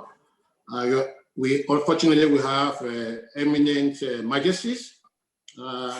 My friend King Aderemi Adedapo has been pulling these strings for a long time that I know. We've done a few together. My dear participants from across the globe, welcome to this webinar. I think the first thing we have to know is to define what we mean by gender. What is gender? To me, my expressions will qualify it as all discriminatory actions that are taken within a society. All discriminatory actions. In fact, it will mean that men, youths, and women. The focus today is on women. but the women should know that within men also, there are discriminatory actions taken against them. And so when we address this problem of gender, we should not just make it a women affair or a feminine affair, because amongst us men, there are some who cannot enter certain areas, or when they come into the home, in the house, they have their own places to sit. They don't just mix, they don't just talk anyhow. Those are discriminatory actions that we should be addressing in trying to put away what we find as obnoxious, given the trend of civilization today. So if that is understood, then the next thing that I will want to say is that, yes, we wish all for a culture, all of us wish for a culture that is beneficial to every member of the community, where everyone plays a role, be a woman, a youth, or a child. In fact, we're opening more these days into youths also coming on board the challenges within our communities. In Cameroon, for example, women are not being discriminated against. That is our position. That is the position of some traditional leaders. I'm not here to justify the practices of the past, but take it for example that women, as I'm sure the Ghanaian queen or Princess Esosua Elakolo of Madagascar will know, that they have their own practices also, that men do not interfere or should not interfere in them. So how do we address all this? How do we balance all this? This is the job of the traditional ruler. And I think we should oversee gender in a very broad scope, meaning that whatever is happening within the community, between our children, between the women, and between the men, that doesn't meet up with the kind of civilized manner of expressing them, or of defining them, or of appreciating them, should be put aside. This said, this is how, in 2016, I led a group of traditional rulers, and we spent 4 days brainstorming on examining within us those practices, usages that keep some people uncomfortable, especially the women. I can cite FGM, the female genital mutilation in Cameroon, breast pressing, domestic violence. I know you agree with me that female genital mutilation or breast pressing is not done by men, it's women. And we have difficulty in having those old mothers go back into not doing this, because in those practices, we have some kind of social ties, cultural ties in them, and which these women think that they inherited and must perpetrate them. They cannot fall within their own reign, or they should not be considered by the ancestors that we still believe are there to have put an end during their own epoch on some of these blessings that has been time taken to practice them. Why? Why do we have FGM, for example? It is not only because the men feel, I mean, you know, normally the African society is polygamous, and FGM was one of those tools that was used to keep calm the woman and not make her go out. This was the genesis of some of the practices we have. Breast pressing is to keep her elegance. I mean, we know some women, even in our days now, who refuse to breastfeed a child because they want to keep their breast they say, I mean, it is taking them down, it's putting them out of fashion and whatever. So these are things that has to be looked upon. Yes, domestic violence is both ways anyway. More with the men against the women, but we also have cases of those type of violence caused by women against their men. And violence is not just taking a stick to beat someone. You cause violence in many ways. Body language. There are many things that you either do or omit to do with your co-spouse that is considered or should be considered as violence. Forced marriages, we looked into that. We looked into death and funeral celebrations between widows and widowers' rights, because you should also know that while we condemn these attitudes amongst women, there are also some rights that men must perform when they lose their wives to show love, because that is why or the explanation some people give for widows sitting on the floor or being of course, you know, all those things are being supervised by women themselves, sitting on the floor, not bathing for 3 days, and all this to show that you are losing someone or you lost someone. But take it, my dear Queen Nana Awindo. It is not common. Today, in my day, in Ghana, that a corpse should be lying down and you find the widow or the widower just happy, even dancing and not showing remorse. It is easy to say that by tradition, that no, you have a hand in the death of your wife or in the death of your husband. Those are the things that we have to examine and weigh them on the balance. What are we doing? What are we cheating the persons that we want them to call this to a halt? There's somewhat kind of a reason why this practice has grown to be where they are and what they are today. And we cannot just stand and because, and that's one of the problems we have within our community. The Bible says,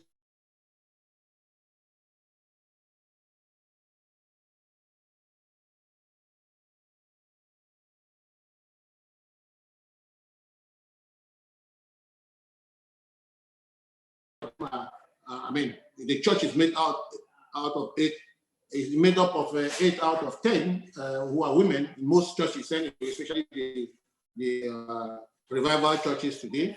And of course, they take their nearest, the persons that have transferred their love to, which is their children, they take them along. So this thing is going to be for a long time. So what do we do? How do we try to create a society where we all need to cooperate to operate, as quoting my dear friend King Adedapo. So we met and came up with a settlement agreement properly drafted by a lawyer that all of us signed, in which we removed aspects of stigma, aspects harmful to the parties living within the community, whether they are women, whether they're children, whether they're men, but more women, because that was why this meeting was focused on the gender type, which is women. We also identified those other practices that are obnoxious, and finally opened the door for the women, for example, into the traditional council. We opened the door for them to and close the door into some of those activities that make them look queer, or we think that in today's culture, it should not be practiced because culture today is interrelated. Our own culture is being influenced by the West, from the East, from the North, from the South, and so some of those things have be factored into how we live. But we are against the total putting away of our own culture, which makes us different. If they tell me, show me a culture, is to tell you, show me who you are. One's culture is the root, is the foundation. And so we cannot just bundle all of it and throw away something that has been practiced centuries. Don't forget, Africa is the birthplace of humanity. As much as we know, Africa is the birthplace of science. I mean, Egyptians are not, these are Africans. And recently we have been faced with COVID. We know the role the president of Madagascar played and how the World Health Organization is putting a wedge into the free spinning of our own therapy and vaccines because we must swallow what comes from them. No, else we don't have a culture.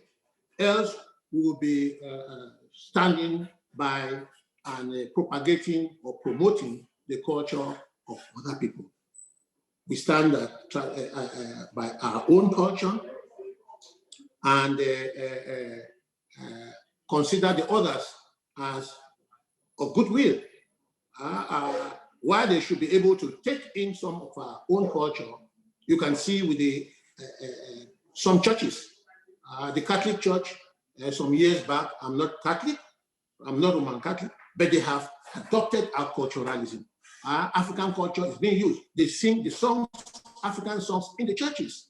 This is what we should influence, take from one and use it in the other. And let me not go so much on the moral side, but as far as this conference, this cultural leadership conference is concerned, and it is focused more on women, I humbly want to say that our dear ladies, our dear women, you are part and parcel of the community. Let's not be in a hurry, because those things with time, they die of themselves. Those women who were practicing them or enforcing them, the older women, are not dead with us today. And so some of these cultures are dying. We'll just be waking up the dust if we get into situations where we have to do things forcefully. How many persons are being, of girls are being genitally mutilated today? We should emphasize on education and sensitization, the harmful effects of it. There can be, for FGM, for example, you can contract illnesses because they put a knife on you, or it can lead to some kind of other things that common eyes will be able to accept, because the African will not just eat in whatever is going to be like to see, and let us see or watch them take this step by step. We should not go into a cultural fight. And again, I'm saying that I'm not justifying the practices of the past, which validly had their place. But I am saying that not every culture or not every practice within our communities should be condemned and should not have its place. We should investigate and see how how those things fit in to bring the society, to make it run, to make the women obey their men and or respect their men, and the men respect their women, the children respect their parents, and vice versa, because those are the problems we are having today because of the acculturation that is being taken from the West.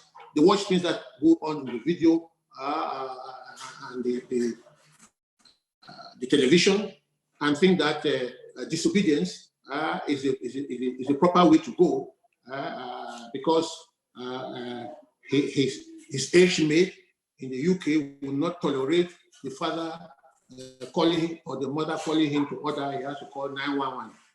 Is that what we should encourage? No, I think that we should look inward into those bad habits and stem them out, take them out, just like we should be, in fact, to be able to reset the society, we need us to adapt both ways, not just taking everything that is coming within within or into our society from outside, because it's being preached on the TV, but also, unfortunately, we don't have the powers to refuse those things. But we should also be able to promote those things that make us different from others, those things that give us the pride, because in the culture lies the spirit. Thank you very much. I hope I've been able to say a few things that have been, clarifies my position on this aspect of gender that we are all here for. I appreciate everybody who is here, and we expect to have a proper clarification of the actions we take and where we stand in the future. Thank you very much. Thank you very much. Thank you so much, Your Majesty, Dr. Tanya Robinson from Cameroon. I picked the fact that you from Africa. From Africa. I don't want Cameroon there. I'm not a Cameroonian. I don't want that name. In fact, Robinson is, I prefer to be called Dr. Tanya or King Tanya. I don't want, I introduce myself as an African. Okay. So that I should feel free where, if I'm in Ghana or in Uganda or anywhere in the globe. Okay, wonderful. So Your Majesty, Dr. Tanya, and thank you so much. I like your presentation very well. You have spoke from your heart and some of the things that you come across. I noticed that you are looking at culture and modernity, and the fact that we should not frown too much on our cultures, and also not rush to accept the new things that we think are better for us, especially in our modern days, when our younger ones are all over the place and they don't really understand some of the things. And so if you are trying to correct them or chastise them, they think you are punishing them, so they might call the officials on you, etc., etc. In our modern days in Ghana, for example, we have the passage rights, and we call it bragro in ASHANTI. In the Ada, they call it puberty rights. We have different ways of describing it. We have looked at it. There are some indecencies in there. And so these days we want to encourage the young ones to go through the passage. So we have taken away some of the indecent exposure parts. So we have not abandoned puberty rights, but we have tweaked it a bit. We have modernized it a bit.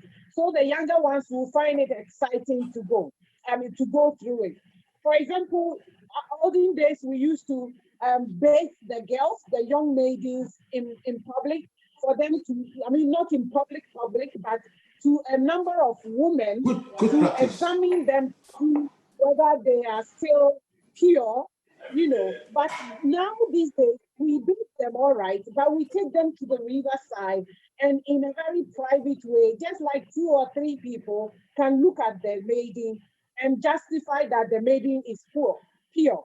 So these are some of the practices that we still want to maintain and adhere to, but then we tweak it a bit so we don't make it too uncomfortable for the people we put them through.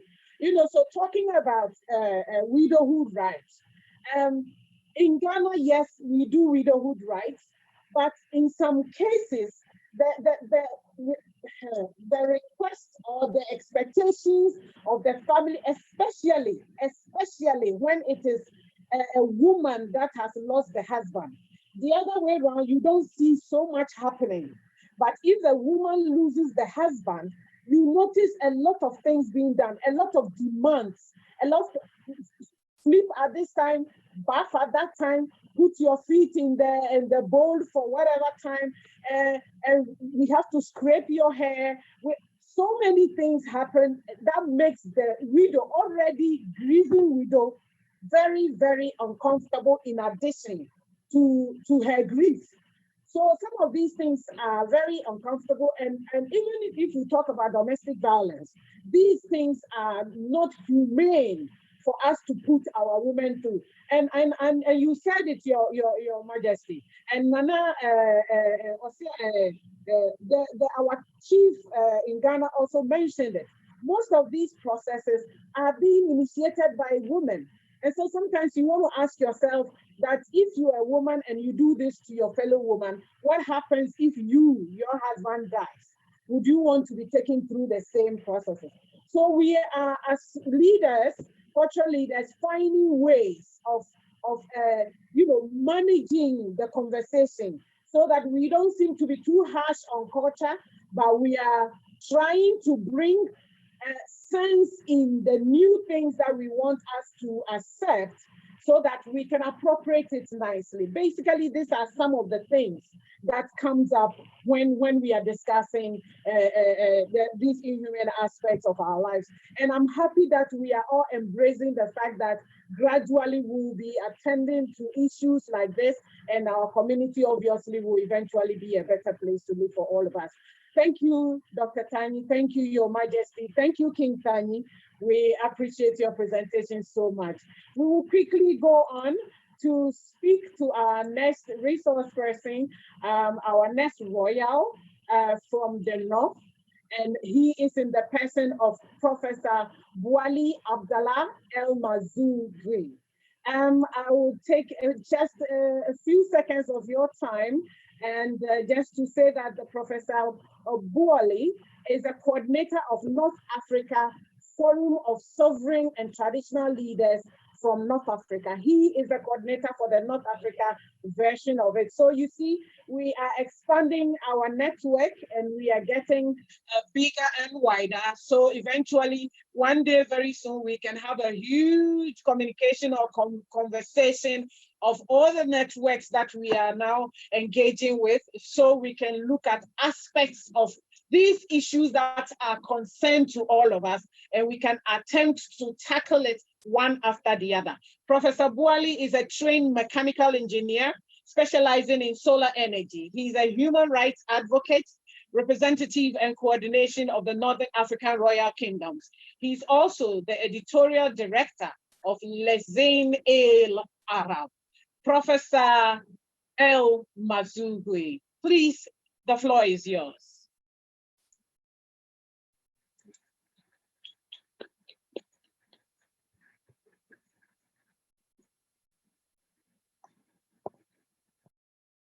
Kindly unmute yourself. Kindly unmute yourself, Prof. Prof, kindly unmute yourself. Technical, please unmute him. Technical host, kindly unmute Prof for me.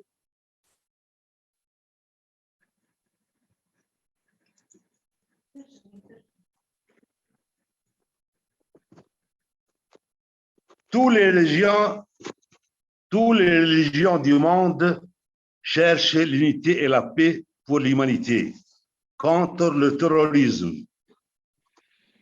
Tout le monde peut se rendre compte que notre univers est un univers d'ordre où toutes choses sont réglées par des lois et des règles, tout à sa place fixée dans un ensemble grandiose qui fonctionne admirablement. Le soleil, la lune, les étoiles, tout le corps céleste appartiennent à un même système et poursuivent une course invariable en vertu de lois immuables. La Terre tourne sur son axe et ses révolutions autour du Soleil, suivant une trajectoire déterminée de l'infirme électrons à l'impressionnante nébuleuse. Tout ainsi, l'univers obéit à ses lois propres en vertu desquelles la matière, l'énergie, la vie apparaissent, se modifient en disposant. Il en est de même pour l'homme. La naissance, la croissance, la vie, la substance de l'homme dans la nature sont toutes réglées par un système de lois biologiques. Ce sont elles qui gouvernent le fonctionnement de tous ces organes, des cellules les plus petits au cœur et au cerveau. Bref, notre univers est un univers soumis à une loi et tout ce qui en fait partie suit le cours qui lui a Technically, can you check? I think we are not getting the English through. I don't know if it's just me, but we are not getting the English through to some point. Can you hear me? Can you hear me? I can hear you now. Okay. Yeah, I think you are muted. Yes. Yeah. Okay, sorry. So am I muted? We can go back a bit, or? Can you hear me now? I can hear you now, yes. Oh, yes.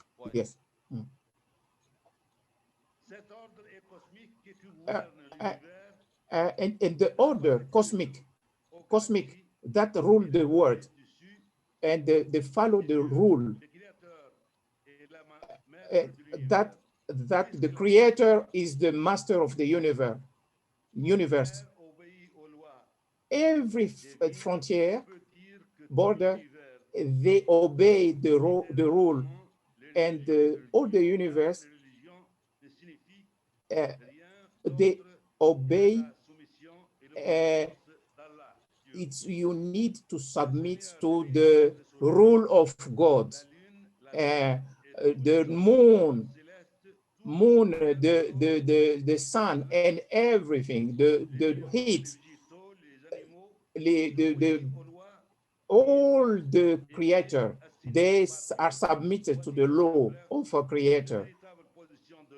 That is the position of the man and mankind and the universe. And we are going to examine the man has a double nature. It's a two side different.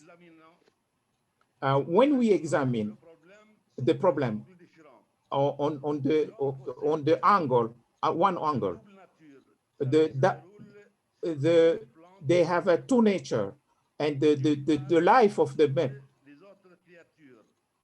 One side is obey to the natural law of every. The other side, he has the reason and the intelligence. He has the power of thinking and to judge, to choose his religion, and to direct his existence in according to his ideology, and he can go, he can make his own rule of conduct, and he can decide of his behavior. It's the second plan. He is different from other creature because he has a liberty of thinking or of action, and some of the aspects are together in the so that it can put together the unity and the solidarity so that you can give the well-being of a community, African. That's why I call on you to not to avoid to break that order of the difference and the difference according to the principle of the religion. If he go away from the rule, rather than quarreling because of the difference, it's a matter of abandoning. This matter touch the need to help each other or in unity. So this is very important for the community in Africa. For the national, we need to avoid that at all price. We need to treat all these as a common good.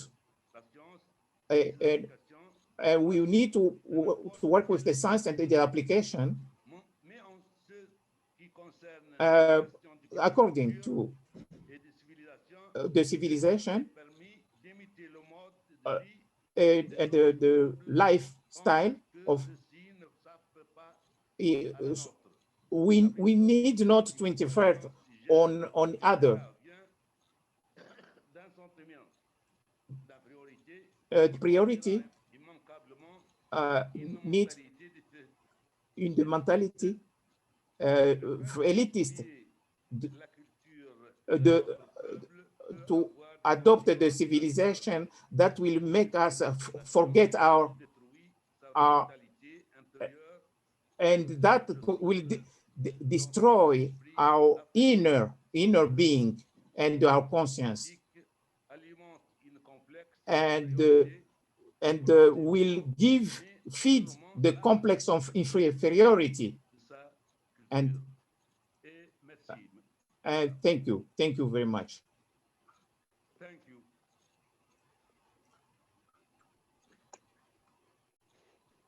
So thank you very much, Professor Boali Abdallah, the coordinator of North Africa Forum for Sovereigns and Traditional Leaders from Africa. We thank you very much for your presentation.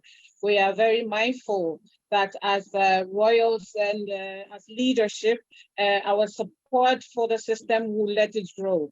We also know that as leaders, especially those in the areas that we find some of these traditional practices very prevalent, you have taken up as a human rights advocate, and you are coordinating the North African Royal Kingdoms to address some of these issues. And we would need you to work with us in future and now in the future so we can move the agenda forward. We're very, very excited about some of the questions that are coming up in the Q&A boxes, and also some of the questions that are coming up in the chats. We'll take time very soon to address those. But in the meantime, we like to go ahead and finish with our conversation here so that we'll be able to meet our target in terms of time. So far, we are not doing bad. So we want to go straight ahead to our next presentation that is coming from the southern side of Africa.